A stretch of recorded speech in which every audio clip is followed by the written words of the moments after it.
Nagatuga sa karon sa trapiko ang ginakayo nga dalan malapit sa Bacolod City Government Center. Mga motorista nagapamangkot nga sulit-sulit ka ginabungkal ang amo nga bahin sang dalan. Ini nga atong ginusisa sa Kuya Manta.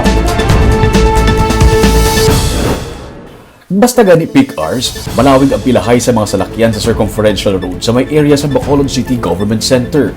Pero mas nagalala ang sitwasyon kung may ginakaayo nga parte sang dalan kay nagagamay ang alagyan. May mga motorista nga nagapamangkot.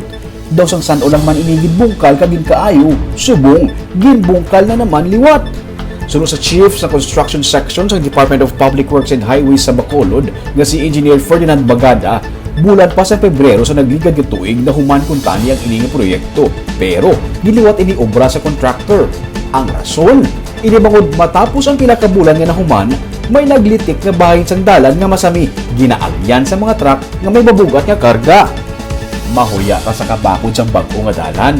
Di balakod circumferential road meaning tanan nga truck dira malabay. Muya mata siguro kung bike lang kag motor. Gani, liwat kuno ining inoobra sa contractor gamit ang ilan na kaugalingon nga pondo bangod mayara sang 1-year liability ang contractor matapos mahuman ang proyekto. Dapat lang.